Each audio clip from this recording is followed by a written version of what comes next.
3장 9절에서 18절 말씀입니다. 로마서 3장 9절에서 18절 말씀.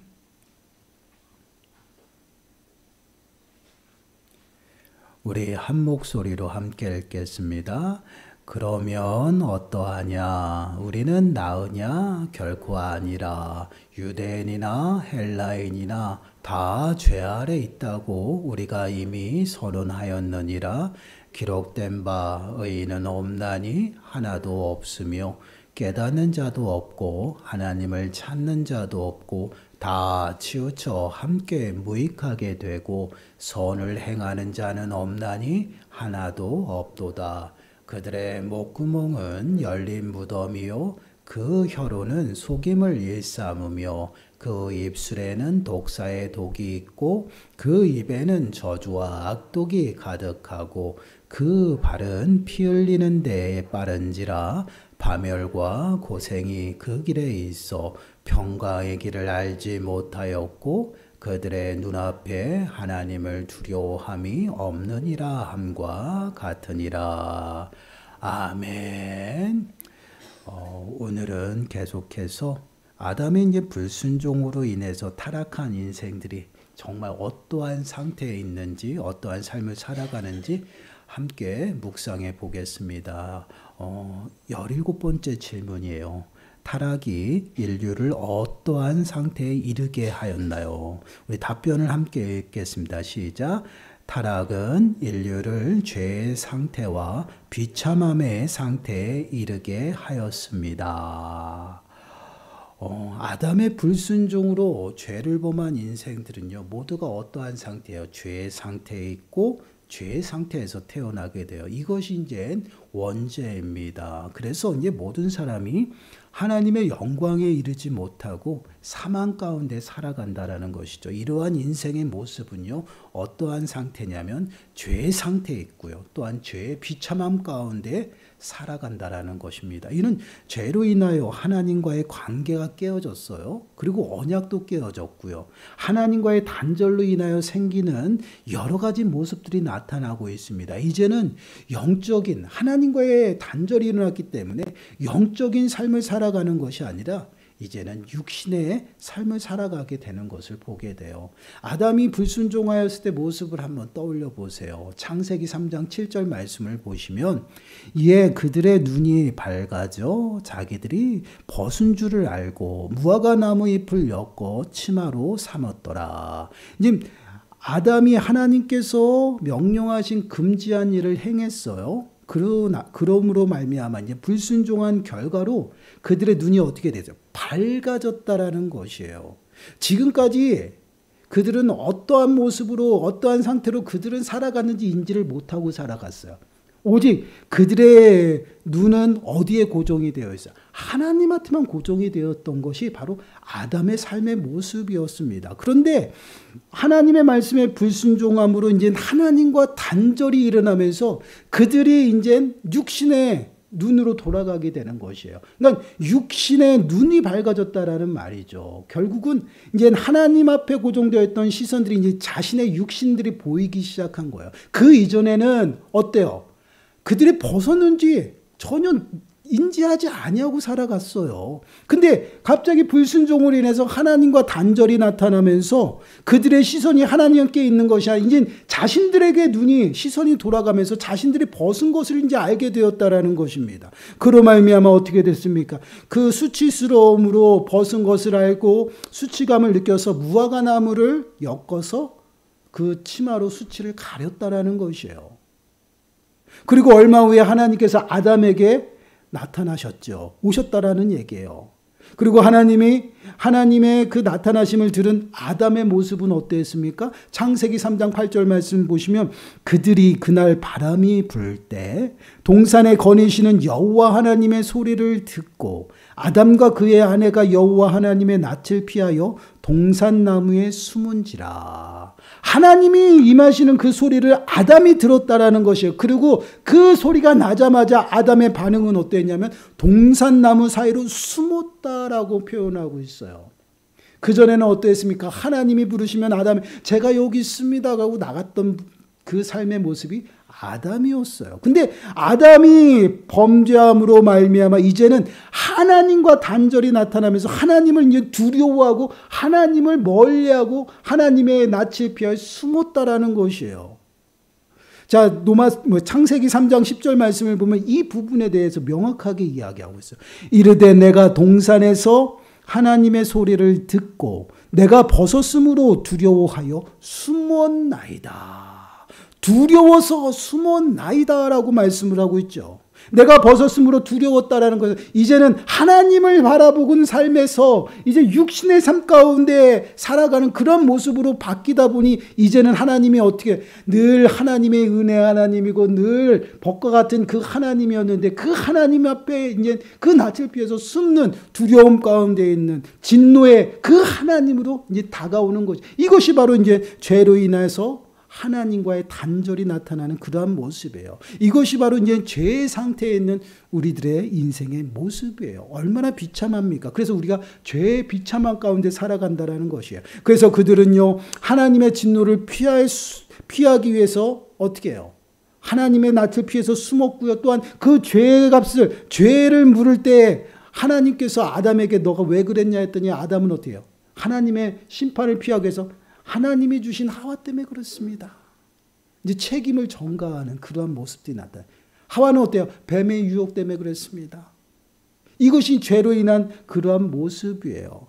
결국은 하나님의 그 단절과 함께 하나님의 관계도 깨어졌지만 사람과 사람과의 관계도 깨어진 것이에요. 무엇 때문에요? 죄 때문에. 이것이 바로 죄의 모습입니다. 그렇게 죄로 말미암아 모든 인생은요, 죄의 상태에서 태어나고요, 사망 가운데 놓이게 되었어요. 영적인 죽음이 우리들 가운데 이르렀고요. 그 영적인 죽음은요, 결국 육신의 죽음 가운데 임하게 됩니다. 그리고 하나님의 심판, 영원한 형벌, 그 가운데 놓이는 것이 바로 죄의 상태에 있는 그 인생들의 모습이에요. 그래서 이러한 죄의 상태에 있는 자들은요, 삶이 결코 선한 것 또한 선한 행동, 좋은 것을 찾아볼 수가 없다라는 거예요. 그 이유가 무엇일까? 하나님이 없기 때문에요. 로마서 7장 18절과 19절 말씀을 보시면 이렇게 말씀을 하고서 우리 한 목소리를 읽어볼까요? 시작. 내 속 곧 내 육신에 선한 것이 거하지 아니한 줄을 아노니 원함은 내게 있으나 선을 행하는 것은 없노라. 내가 원하는 바 선은 행하지 아니하고 도리어 원하지 아니하는 바 악을 행하는도다. 죄의 뿌리 가운데서 태어난 우리들의 삶은요, 결코 선한 것이 있을 수가 없어요. 모든 것이 다 악하고요. 모든 것이 다 죄예요. 그러한 모습이 우리 삶의 모습입니다. 그래서 우리가 생각하고 행동하는 것이요, 선을 행한다고 하지만 그 기준이 없어요. 하나님이 없기 때문에. 그렇기 때문에 도리어 악을 행하는 삶을 살아간다라는 거죠. 이것이 바로 죄의 상태에 있는 우리 인생들의 모습이고 또한 죄의 비참함 가운데 살아가는 그런 삶의 모습이에요. 그래서 마태복음 15장 19절 말씀을 보시면 마음에 나오는 것은 악한 생각과 살인과 간음과 음란과 도둑질과 거짓 증언과 비방이니 우리가 죄를 범하는 그러한 행동들이 어디서부터 나요? 마음에부터. 우리의 마음은요, 결국 죄의 본성 가운데 그 본성 죄 가운데서 나오는 것이다라는 것이에요. 이렇게 바로 죄의 비참한 가운데 죄의 상태에 있는 그러한 인생들이 바로 우리들의 모습이에요. 이렇게 늘 우리가 선을 행한다고 하지만 하나님이 우리 안에 계시지 않기 때문에 우리는 어떻게 해요? 결국은 악을 행하며 살아간다라는 것이에요. 이것이 바로 죄로 인한 그 인생들의 모습입니다. 그래서 에베소서 2장 2절과 3절 말씀을 보시면 이들의 모습은 결국 하나님의 진노와 심판밖에 없다라는 것이에요.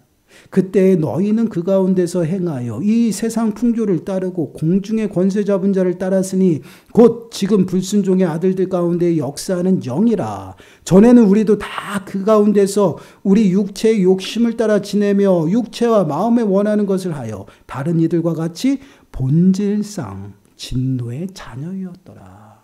여기서 진노가 뭐야? 하나님의 심판이요.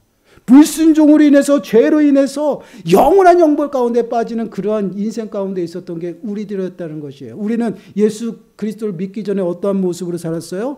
어떠한 모습으로? 우리가 육체의 욕심을 따라갔고요. 또한 육체와 마음이 원하는 대로 내 마음대로 살았던 것이 바로 우리 인생들이었어요. 그런 인생들을 예수 그리스도께서 이 땅에 오셔서 어떻게 해요? 우리를 구원하신 것이에요.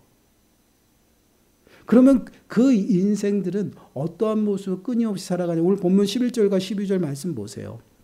11절과 12절 말씀 보시면 깨닫는 자도 없고 하나님을 찾는 자도 없고 다 치우쳐 함께 무익하게 되고 선을 행하는 자는 없나니 하나도 없도다. 지금 죄의 상태 가운데서 죄로 인해서 비참한 가운데 인생들은요 절대 하나님을 찾지 않는다라는 것이에요. 왜 그렇습니까? 스스로가 하나님이 되어서 스스로가 모든 것을 책임지고 그러고 살아가고 있어요. 그래서 깨닫지도 못해요. 여러분, 우리가 노방전도를 나가잖아요. 노방전도를 나가서 모든 사람이 복음을 들어요. 근데 그 복음 앞에 나오는 사람은요 깨닫는 자만 나오는 것이에요.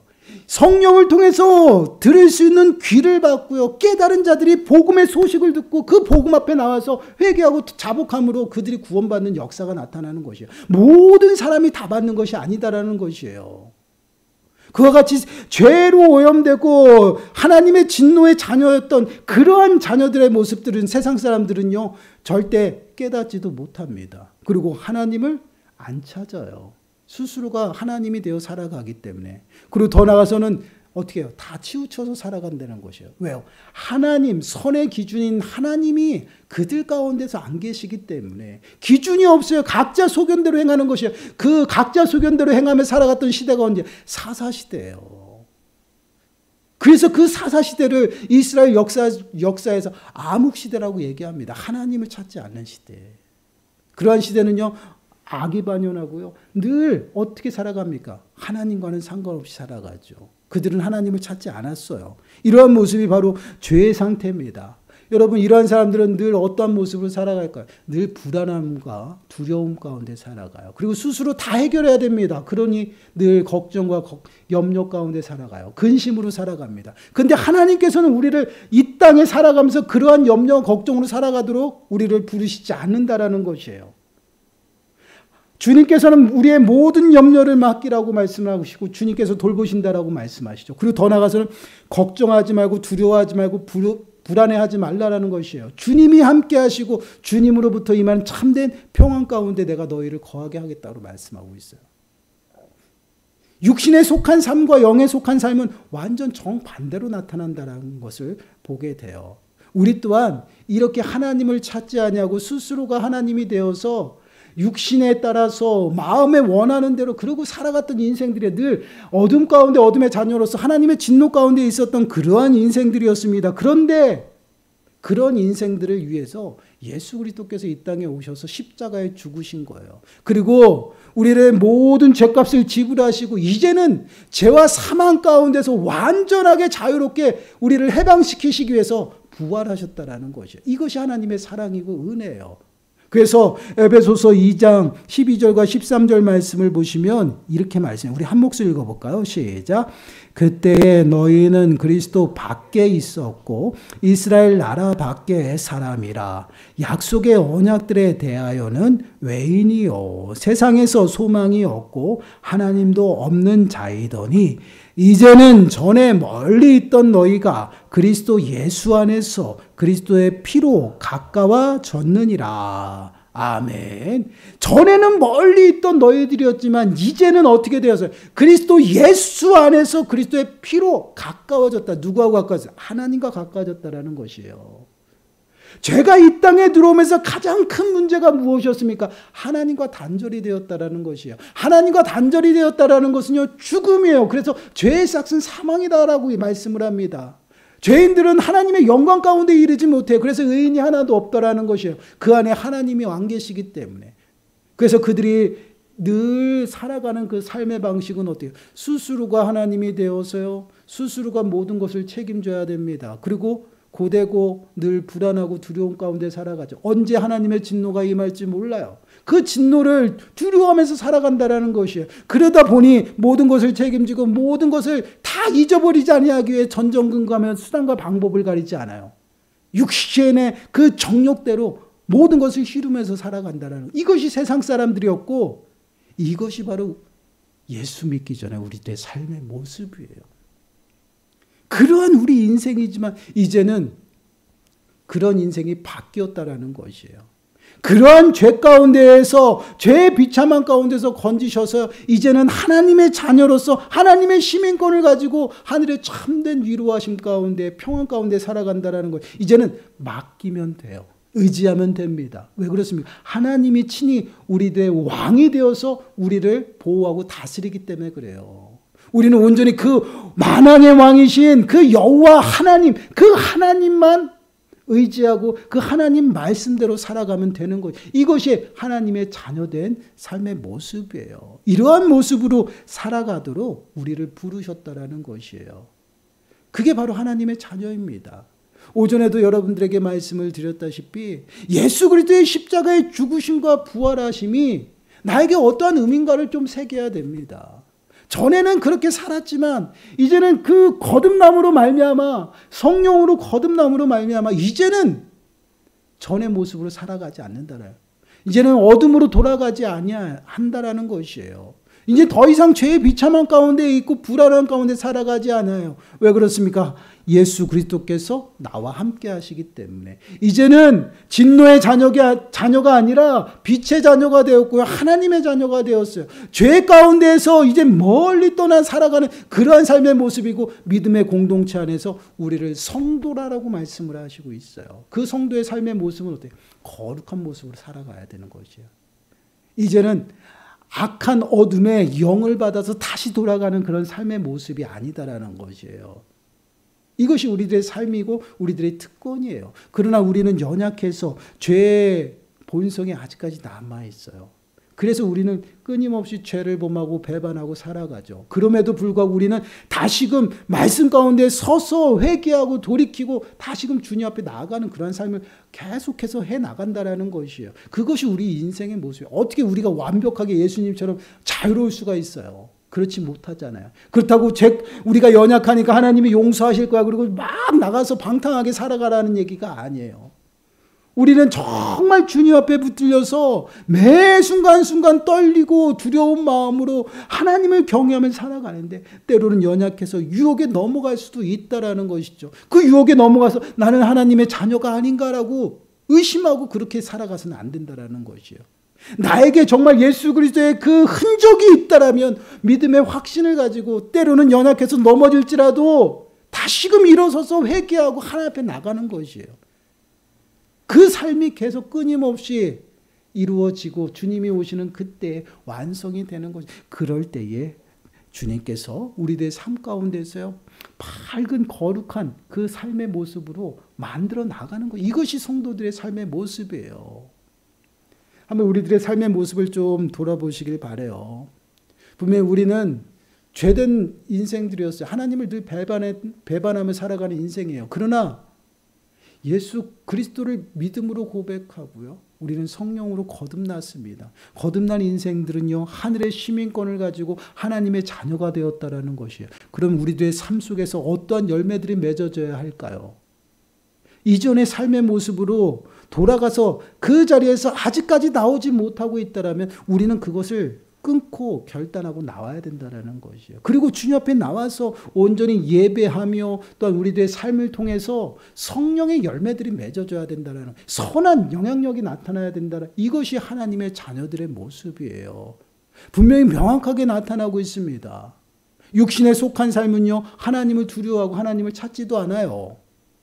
그리고 내 스스로가 하나님이 되어 살아간다는 것이에요. 그러나 하나님의 자는 영에 속해 있는 사람들은요. 늘 하나님 앞에 나와서 예배하고 살아갑니다.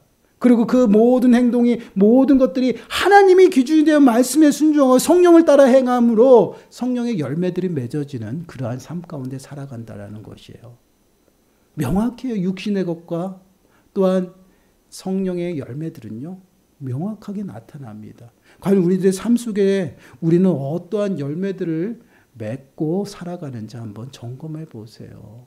육신에 속해서 육신의 것들을 생각하고 육신의 것에 시선이 고정되어 있으면요, 우리는 매 순간 죄의 비참한 가운데 수고하고 땀 흘리고 고되고요, 또한 불안한 가운데 살아가야 됩니다. 그러한 삶을 좀 청산하고 일어서세요. 그리고 정말 하나님 앞에 우리의 시선을 고정하고요, 하늘의 것을 생각하시고 영의 것을 생각하고 영의 것을 주목하세요. 보이지 않는 것을 주목함으로 언제 주님의 성령을 따라서 믿음으로 살아가시길 바라요. 그럴 때 하나님께서는요, 우리들의 삶을 붙드신다라는 것이에요. 그것이 바로 성도들의 삶의 모습입니다. 이제는 더 이상 우리가 그 전의 삶으로 돌아가지 않아요. 왜 그래요?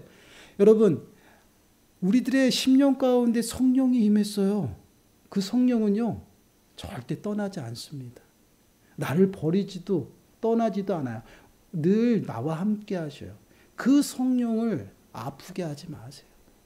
그 성령을 따라서 온전히 행하시고 순종함으로 하나님의 자녀답게 살아가세요. 그것이 바로 성도들의 삶의 모습이고 늘 말씀대로 행하고 또한 기도하며 깨어있는 모습이에요. 그럴 때에 우리는 죄의 비참한 가운데서 벗어날 수 있어요.